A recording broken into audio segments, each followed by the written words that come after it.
दोस्तों, स्वागत है आपका हमारे चैनल में। हमें आशा है कि आज की कहानी सुनने के बाद आप चैनल को याद से सब्सक्राइब ज़रूर करेंगे। आज की कहानी है विश्वास की शाखाएं। विश्वासघात की मुंडेर पर अब और कोहनी टिकाए खड़े रहना उसके लिए पूरी तरह से असंभव हो गया था। कुछ समय तक तो चीज़ों को सहा जा सकता है, पर उन्हें नज़रअंदाज भी किया जा सकता है, पर फिर भी विराम लगाना ही पड़ता है। जिंदगी की खूबसूरती को अगर कोई नष्ट करने लगे तो दो ही सूरतें होती हैं केवल उसे निजात पाने की। या तो उसे ज़िंदगी से निकाल कर बाहर फेंक दिया जाए, या फिर नासूर बनने से पहले ही जख्म का हमेशा हमेशा के लिए इलाज कर लिया जाए। अब तक वह भी समाधान तलाश कर रही थी ताकि नासूर ना बन सके जख्म, लेकिन शायद उसकी कोशिशों में भी कोई कमी ज़रूर रही होगी। इसलिए उसे यह दिन देखना पड़ा और उसका जख्म हरा होता चला गया। शरीर का कोई अंग अगर विषाक्त हो जाए तो डॉक्टरों को तो उसे अलग करते देर नहीं लगती। किस इंसान को अच्छा लगता है कि उसके शरीर का एक हिस्सा उससे पूरी तरह से अलग हो जाए, पर विकल्प न होने पर ऐसा निर्णय लिया ही जाता है। समाधान स्वरूप उस विषाक्त अंग को काटना ही पड़ता है। तो क्या उसे भी ऐसा ही समाधान ढूंढना पड़ेगा अपनी जिंदगी के लिए? एक बारगी बुरी तरह से सिहर उठी थी ख्याति। क्या वह ऐसा कर पाएगी? कीर्ति को अपने से अलग करने के ख्याल से ही वह बुरी तरह से कांप उठी। फिर क्या जख्म का दर्द जिंदगी भर के लिए सहने को तैयार है वह? मन की आवाज़ ने उसे बुरी तरह से झकझोर दिया था। नहीं, मुंह से अनायास ही निकला था उसके। वह कॉलेज के अंतिम वर्ष में थी जब एक कार एक्सीडेंट में उसके मम्मी पापा उसे हमेशा हमेशा के लिए छोड़कर चले गए थे। तब कीर्ति भी उसके साथ ही थी। उसे खरोंच तक नहीं आई थी। मम्मी पापा के शव को देखकर ख्याति के शरीर से तो जैसे प्राण चुक गए थे, पर कीर्ति जब उसकी गोद में सिर रखकर आंसुओं के अथाह समुद्र में डूबने लगी तो जैसे उसे अपनी जिम्मेदारियों का बोध हुआ। कैसे टूट सकती है वह? कीर्ति को तो उसे संभालना ही होगा। कहने को कीर्ति ख्याति से केवल 3 बरस छोटी थी और उस समय 12वीं में पढ़ रही थी, पर वह तो उसे एक नन्ही बच्ची ही मानती थी, हमेशा की तरह। उसकी शरारतें, उसकी ज़िद उसे बड़ा होने ही नहीं देती थी। मम्मी अक्सर कहती थी, इतनी बड़ी हो गई है, इठलाना नहीं छोड़ा अब तक। जब देखो तब बस शीशे के सामने खड़ी रहती है। अरे, इससे आगे भी तो सोचा कर बेटा, कभी तो बड़ी हो जा। तब कीर्ति झट माँ के गले में बाहें डाल देती और अपनी तरफ से कह देती, मुझे तो ब्यूटी क्वीन बनना है माँ, मुझसे कुछ और नहीं होगा, समझी तुम? पढ़ाई और कुछ बनाने के लिए सपने आप दीदी से ही पूरा करें, मुझे तो केवल सजना पसंद है। उसकी चुलबुली हंसी से तब पूरा घर महक उठता था। ख्याति भी सदा केवल उसी की तरफदारी करती थी। मम्मी, वक्त आने पर सब सीख जाएगी, इसे अभी जापानी गुड़िया ही बने रहने दो, क्यों बेचारी को परेशान करती हो? उसने कभी सोचा ही नहीं था कि उसकी यही जापानी गुड़िया कभी उसके लिए सबसे बड़ी चुनौती बन जाएगी। उसकी ही खुशियों पर बड़ी ही बेरहमी से अधिकार जता देगी, वैसे ही जैसे बचपन से करती आई है। शुरू शुरू में ख्याति दीदी को छेड़ने के ख्याल से बनाकर वह मजाक अब उसकी आदत बन चुकी है। अब वह ख्याति की हर चीज़ को लेना या छीन लेना अपना हक मानने लगी है। यही उसकी आदत बन चुकी है। हाय दीदी, यह दुपट्टा कितना सुंदर है, इसे तो मैं ले रही हूँ, कहकर कीर्ति उसके कपड़े, मेकअप का सामान कुछ भी नहीं छोड़ती थी। कई बार ख्याति बहुत मन से अपने लिए कुछ लाती, पर कीर्ति मांगती तो इनकार न कर पाती। उसे मन मारते देखकर मम्मी गुस्सा होती थी। ख्याति, तू ये ठीक नहीं कर रही है बेटा, अपनी बहन के लिए कुछ करना ठीक है, पर अपनी खुशियों को दांव पर लगाकर नहीं। तुझे उसके साथ थोड़ा सख्त होना ही पड़ेगा। कोई बात नहीं मम्मी, अभी छोटी है इसीलिए ऐसा करती है, यह उसका प्यार है, समझा करो तुम। लगता है छोटी है कहकर ही उसने कीर्ति को कभी बड़ा होने ही नहीं दिया। लेकिन अब यकायक वह कीर्ति, जो मम्मी पापा के गुजरने के बाद भी उसका ही पल्ला पकड़े घूमती थी, इतनी बड़ी हो गई है कि उसकी ही सबसे अमूल्य चीज़ को छीनने पर बुरी तरह से आमादा है। अगर उसके बढ़ते कदमों को रोका नहीं गया तो। सिहर उठी थी ख्याति केवल सोचकर ही। बड़ी मुश्किल से ज़िंदगी को वापस ढर्रे पर लाई थी ख्याति। मम्मी पापा के जाने के बाद रिश्तेदारों ने मदद की, पर उनकी भी अपनी सीमाएं थी। एमए की डिग्री हासिल करने के बाद उसने पापा का बिजनेस संभालना शुरू किया था। बैंक बैलेंस ने बहुत सहारा दिया था। कहाँ तो मम्मी उसके ब्याह के सपने देख रही थी और वह एमबीए करने के बाद तमाम सपनों को विराम लगाकर उसमें केवल बिजनेस और कीर्ति पर सारा ध्यान लगा दिया। वह नहीं चाहती थी कि उसकी जापानी गुड़िया को किसी भी बात की कमी या दुख महसूस हो मम्मी पापा के जाने के बाद। प्रवीण पापा के ऑफिस में ही काम करता था, चार्टर्ड अकाउंटेंट था, इसीलिए सारा फाइनेंस उसी के हाथ में था। स्मार्ट, व्यवहारिक, हर चीज़ को ढंग से सुलझाने की आदत और स्पष्टवादिता के कारण ही वह काफ़ी लोकप्रिय था पूरे ऑफिस में। ऑफिस स्टाफ से पता चला कि वह पापा का चहेता भी था। काम और सलाह लेने के लिए ख्याति का उससे नित्य ही संवाद होता था। एक तरफ उसका अकेलापन, बढ़ती हुई जिम्मेदारियां और दूसरी तरफ प्रवीण का व्यवहार। ख्याति उसकी ओर झुकती चली गई और फिर प्यार की कोपल शायद दोनों ओर से ही फूटी थी। इसीलिए तो प्रवीण ने उसके सामने अपने विवाह का प्रस्ताव रखा था। साथ में यह भी जतला दिया था कि वह यह न समझे कि वह उसकी मजबूरी का फ़ायदा उठा रहा है। चाहत का जज्बा प्रवीण की आंखों से उतरकर दिल में समाया था ख्याति के। कीर्ति बहुत ज़्यादा खुश हुई थी यह जानकर कि उसकी दीदी की शादी होने वाली है। दीदी को दुल्हन बना देकर झूम उठी थी कीर्ति।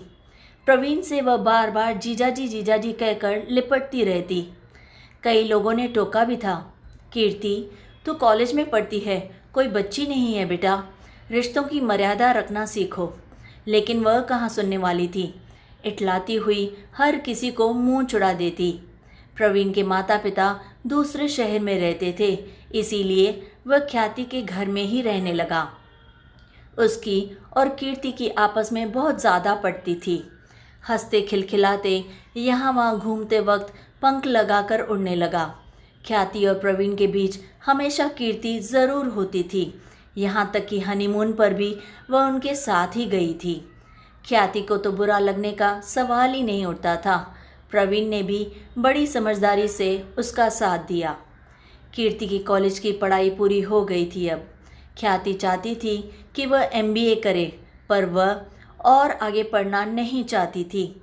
सारे दिन मस्ती करना, सजना संवरना और प्रवीण के घर लौटने पर देर रात तक उसके साथ गप्पे मारना, पिक्चर देखना, बस यही उसकी दिनचर्या बन गई थी।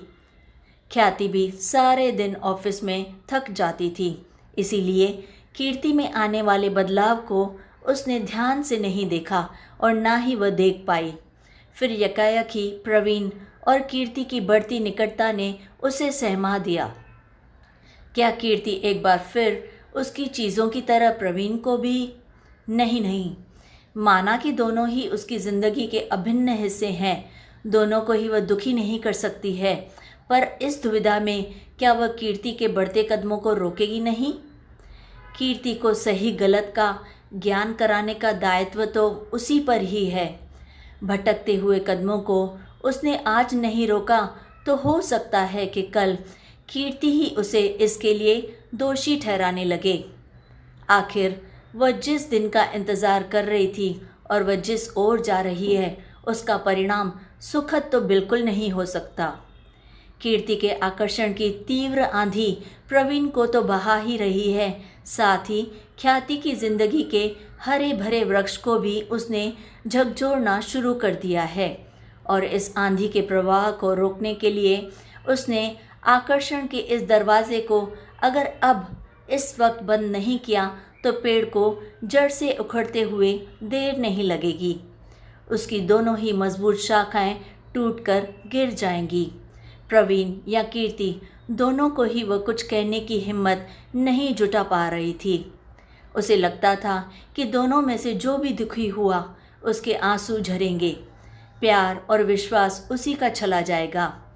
उसने घर में थोड़ा ज़्यादा वक्त गुजारना अब शुरू कर दिया था, खासकर कीर्ति के साथ। उन दोनों के इशारों को वह जानबूझकर नज़रअंदाज कर जाती। वह जानती थी कि चिंगारी को दबाए रखना ही ठीक है। अगर उसे आग दिखा दी तो सब कुछ जलकर राख हो जाएगा। वैसे भी जब बात खुल जाती है तो शर्म के सारे पर्दे एक साथ गिर जाते हैं। यह भी संभव था कि दोनों ही बुरी तरह से शर्मिंदगी महसूस करते। इससे हार तो उसी की होनी थी। अक्सर बातों बातों में वह कीर्ति को जिंदगी की सच्चाइयों से परिचित कराने की अब कोशिश करती रहती। कीर्ति, तुम्हें अपने बारे में कुछ सोचना होगा। तुम पढ़ना नहीं चाहती, ठीक है, तो फिर तुम्हें भी एक फ़ैसला लेना होगा। तुम्हें शादी कर लेनी चाहिए। पर दीदी, मैं शादी? नहीं नहीं, वह घबरा सी गई थी। पर क्यों? तुम किसी को पसंद करती हो तो बता दो मुझे।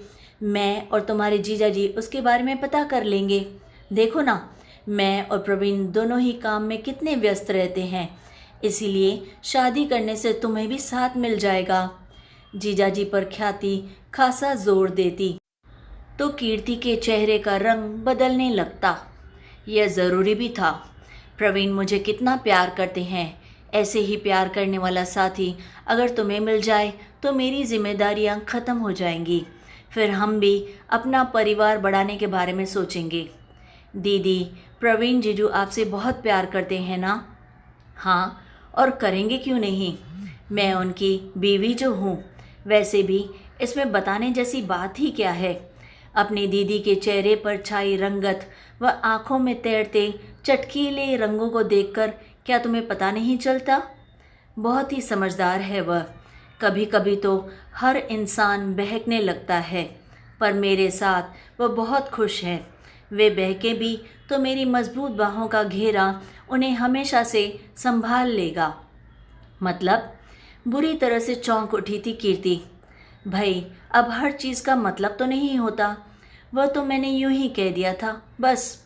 अब मैं तेरे लिए लड़का ढूंढने की मुहिम शुरू कर रही हूँ, समझी तू? उस दिन तो बात वहीं ख़त्म हो गई, पर ख्याति ने मन ही मन महसूस किया कि कीर्ति इन दिनों बहुत ज़्यादा खोई खोई सी रहने लगी है। शायद मेरा इशारा उसके लिए काफ़ी था। उसकी बातों को अब वह काटती भी नहीं है, यहाँ तक कि उसकी चीज़ों को लेने की ज़िद भी नहीं करती। शायद वह अपने आप से लड़ रही थी। उसका इठलाना, अल्लड़पन कहीं पीछे छूट गया था। कुछ गंभीरता भी उसके अंदर आ गई थी। प्रवीण से भी वह ज़्यादा बातचीत नहीं करती थी। एहसासों का जो भवंडर प्रवीण के रूप में उसके अंदर अचानक से उमड़ा था, वह केवल एक पुरुष का साथ पाने की ललक और कच्ची उम्र का बहाव ही था। एक दिन उसे अपनी एक सहेली की शादी में जाना था। उसने सलमे सितारे जड़ी सफ़ेद रंग की साड़ी पहनी थी, तो ख्याति उसे निहारती ही रह गई। फिर जल्दी से जाकर अपनी मोतियों की माला और बूंदें अपने कमरे से ले आई और उसे दे दिया। ले, इसे पहन ले, मैच करेंगे इस साड़ी के साथ। नहीं दीदी, पहले की तरह कीर्ति ने न तो दीदी के हाथ से उन्हें छीना और ना ही लेने की कोई उमंग उसके अंदर झलक रही। नहीं दीदी, मैंने ये साड़ी पहन ली है, बस यही काफ़ी है। वैसे भी ये ज़्यादा चटक मटक है और इससे ज़्यादा चटक अच्छी नहीं लगती। इसके ब्लाउज़ पर वैसे भी बहुत हैवी वर्क किया हुआ है, तो इसके लिए ज़्यादा कुछ पहनने की ज़रूरत नहीं है। पहन लो ना कीर्ति। अचानक वहाँ प्रवीण आ गए थे। नहीं जीजू, कब तक दीदी की चीज़ें छीनूंगी मैं भला? उसके स्वर की उदासी ने भिगो दिया था अंदर तक ख्याति को। फिर अगले ही पल ज़बरदस्ती अपने चेहरे पर मुस्कान लाते हुए, इटलाते हुए कीर्ति ज़ोर से बोली, आफ्टर ऑल मेरा अपना ओरिजिनल भी तो कुछ होना चाहिए ना। मैं केवल दीदी की परछाई तो नहीं बन सकती। माना, दीदी मेरे लिए सब कुछ है। आज तक मैं केवल उनकी परछाई बनकर जीती आई हूँ, पर दीदी ने मुझे लेकर जो अनगिनत सपने देखे हैं, मुझे उन्हें भी तो पूरा करना है ना। जीजू सही है ना। प्रवीण उसकी बात सुनकर एक पल तो बुरी तरह से सक पका गया, फिर सहज होता हुआ बोला, बिल्कुल पूरे करने चाहिए, बिल्कुल सही कह रही हो तुम। तुम्हारी दीदी तुम पर जान छिड़कती है, हर समय तुम्हारी ही फिक्र लगी रहती है उसे। इसीलिए दीदी मैंने एक फ़ैसला किया है कि मैं अब आगे पढ़ाई करूँगी, पर विदेश में। मैंने ऑस्ट्रेलिया के एक यूनिवर्सिटी से फॉर्म भी मंगवा लिया है, पर यहाँ क्यों नहीं। ख्याति उसे अपने से दूर नहीं करना चाहती थी, क्योंकि मैं चाहती हूँ कि अपने दम पर कुछ करके दिखाऊं। आपका प्यार और विश्वास मेरा संबल है, पर इस संबल को मैं अपनी ताकत बनाना चाहती हूँ दीदी, कमज़ोरी नहीं। कीर्ति कस कर ख्याति से लिपट गई। मजबूत पेड़ के तने की तरह ख्याति ने अपनी बहन कीर्ति को बाहों में सहेजा और प्रवीण की ओर देखा। उसकी नज़रों में ग्लानि और आश्वासन के मिले जुले भाव थे। अपने दोनों अभिन्न हिस्सों को, अपने जीवन की दोनों शाखाओं को सुरक्षित अपने पास देखकर ख्याति के खुशी के आंसू उसकी आंखों से बह निकले। तो दोस्तों, कैसी लगी आपको यह कहानी? अगर अच्छी लगे तो लाइक और शेयर ज़रूर करें, और हाँ, प्लीज़ प्लीज़ प्लीज़ कमेंट्स में हमें अपनी राय ज़रूर बताएं। और हाँ, अगर स्टोरी लगी अच्छी तो इस वक्त अभी जल्दी जाकर चैनल को सब्सक्राइब कर लीजिए। तब फिर लाइक, शेयर एंड सब्सक्राइब।